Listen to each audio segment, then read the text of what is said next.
नमस्कार मित्रों, मैं अंकेश आप सभी का स्वागत करता हूं अपने YouTube चैनल सैफरन ट्राइबल में। आशा है आप सभी लोग सकुशल होंगे और आप सभी की मंगल कामनाओं के साथ चलिए शुरू करते हैं आज का ये अंक।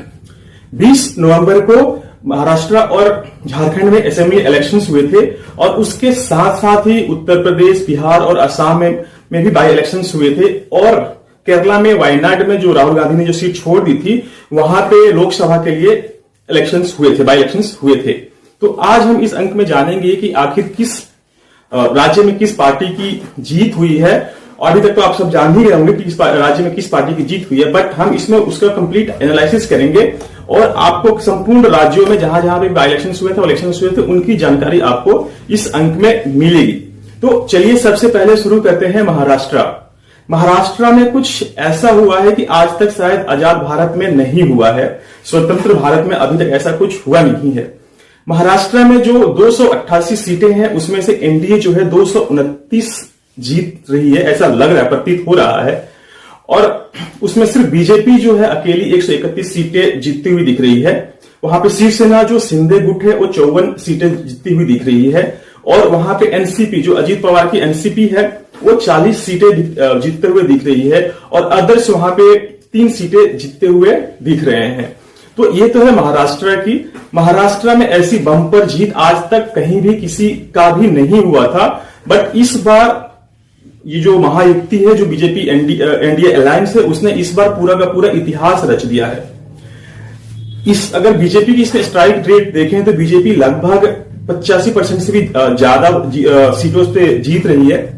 और इसमें जीत का जो मुख्य कारण एक तरह से रहा है, ऐसे कहा जा रहा है कि वहां के जो एकनाथ शिंदे मुख्यमंत्री थे, उन्होंने महिलाओं के लिए जो प्रति माह 1500 रुपए का अनाउंस किया था, उनको दिया जा रहा है, वो एक सबसे बड़ी वहां पे प्लस पॉइंट रहा है बीजेपी के लिए। और दूसरा वहां पे जो चीज हुआ है, हिंदू कंसोलिडेशन, हिंदुओं का जो वोट है वो वहां पे यूनाइट हुआ है। जैसे कि 2024 के जनरल इलेक्शन में जिस तरह से डिवाइड हो गया था और जहां पे बीजेपी को और महायुति को काफी करारी हार तो नहीं कहेंगे लेकिन सीटों में काफी कमी आई थी इनकी, तो अब वो एक वजह रहा जिससे कि बीजेपी 240 के आंकड़े से ऊपर नहीं पाई थी। और दूसरा यहाँ पे जो नारे थे, बटेंगे तो कटेंगे और एक है तो सेफ है, शायद हिंदुओं को एक करने में काफी सफल रहा है। तो ये तो है महाराष्ट्र में बीजेपी की जो जीत है, वो प्रचंड जीत जो कह सकते हैं। उस महाराष्ट्र के बाद अब हम चलते हैं झारखंड में। वहां पे टोटल जो सीट्स हैं वो 81 हैं और 81 सीटों के जो रिजल्ट्स हैं वो लगभग आ गए हैं और 1-2 सीट इधर उधर हो सकती हैं और यही रहने वाला है वहां पे जो नंबर्स हैं। तो 81 सीटों में जो इंडिया ब्लॉक है, जिसे जेएमएम वहां पे लीड कर रही है, वहां पे 55 सीटों के साथ आगे है और भाजपा को वहां पे सिर्फ 25 सीटों के साथ ही संतुष्ट रहना पड़ रहा है। भाजपा तो जो 2-0 से इस मुकाबले को जीतना चाहती है, उसे 1-1 के साथ ही संतुष्ट होना पड़ रहा है। लेकिन जो महाराष्ट्र में इनकी बम्पर जीत हुई है, उससे ये लग रहा है कि ये जो क्षतिपूर्ति है उसको वो लोग क्षतिपूर्ति को, झारखंड में जो क्षति हुई है उसकी पूर्ति ये लोग महाराष्ट्र से करते हुए दिख रहे हैं।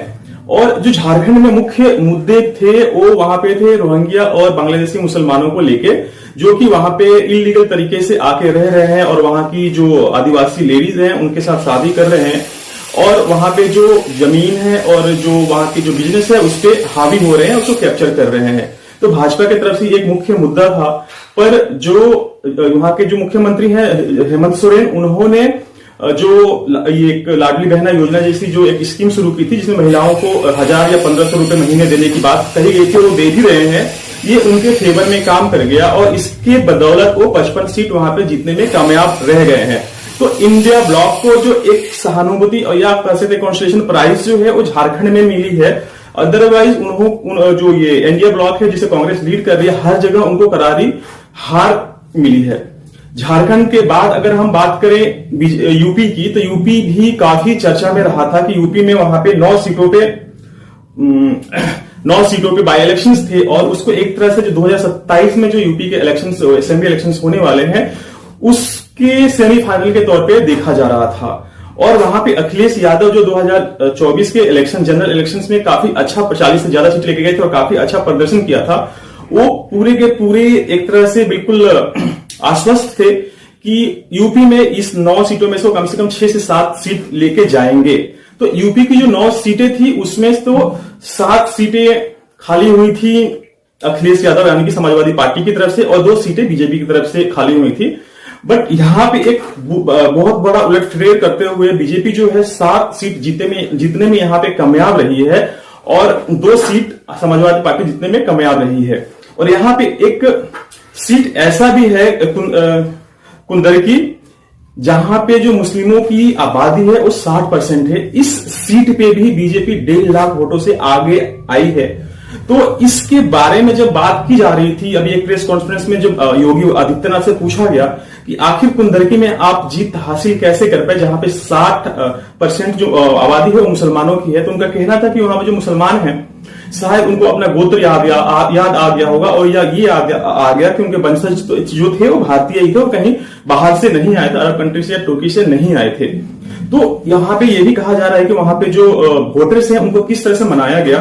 तो वहां के वोटर्स जो है उनका कहना, मुस्लिम वोटर्स जो है उनका कहना है कि जो हमारे पूर्वज थे वो कोई तुर्की से या ये सऊदी से नहीं आए थे, हम लोग हिंदू ही हैं और जिन लोगों ने बीजेपी को वोट दिया है उनको एक तरह से पसमंदा मुसलमान भी कहा जाता है, जो कि निचली जाति में आते हैं ये मुसलमानों में। तो ये एक मुख्य फैक्टर रहा है कुंदरकी में बीजेपी ने जो जीत हासिल की है उसके पीछे। तो इन सब बातों से ये भी लग रहा है कि जो घर वापसी है, जो भारतीय मुसलमान थे जो किसी कारणवश मुसलमान बन गए थे, उनकी घर वापसी की भी एक कवायद की तरफ देखी जा रही है। और इसमें बड़ा एक भारतीय मुस्लिम मंच जो है, जो आरएसएस की एक पार्ट है, जो कि मुसलमानों को देखती है, जो भारतीय मुसलमान जो नेशनलिस्ट मुसलमान है उनको उनकी संगठन है, तो उनका भी एक बड़ा हाथ इसके पीछे बताया जा रहा है कि बीजेपी जो है वहां से कैसे जीत के आई कुंदरकी की सीट।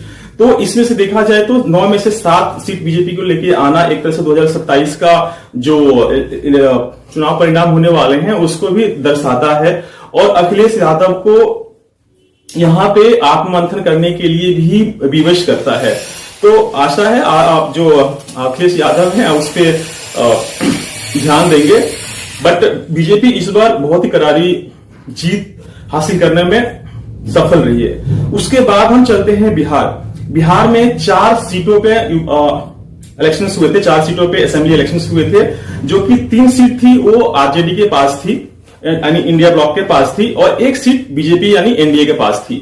वहां पे जो इलेक्शंस हुए उसमें भी एनडीए को यानी कि बीजेपी प्लस को काफी बड़ी एक तरह से जीत पे जो 4 की 4 सीटें जो बिहार से हैं वो एनडीए जीतने में कामयाब रही है और जो 3 सीट जो यहाँ पे सीटिंग एमएलए थे आरजेडी के प्लस के उससे ये बीजेपी ने जीत लिया है। तो 4 की 4 सीट बिहार से बीजेपी के पास आई हैं। ऊपर से हम चलते हैं असम। तो असम में वहां पे 5 असेंबली इलेक्शन हुए थे, सीटों के लिए इलेक्शन हुए थे और 5 में से वहां पे पहले जो था 4 बीजेपी के पास था और 1 कांग्रेस के पास था। बट बीजेपी ने भी यहां पे क्लीन स्वीप करने में पूरी सफलता प्राप्त की है। असम में भी 5 की 5 जो सीटें रही हैं बाई इलेक्शन की, वो सारी की सारी बीजेपी जीत चुकी है। तो ये जो जीत है एक तरह से ये दर्शाता है कि कैसे बीजेपी जो है फिर से अपनी पकड़ मजबूत कर रही है पूरे भारत में। और जो 2024 असेंबली जनरल इलेक्शंस में जो बीजेपी की करारी एक तरह से देखा तो शिकस्त हुई थी, कहां वो 300 प्लस सीटों से नीचे 240 सीटों पे आ गए थे और वहां से जो राजनीतिक विशेषज्ञ है वो ये कह रहे थे कि बीजेपी का जो है डाउनफॉल यहां से शुरू हो गया है।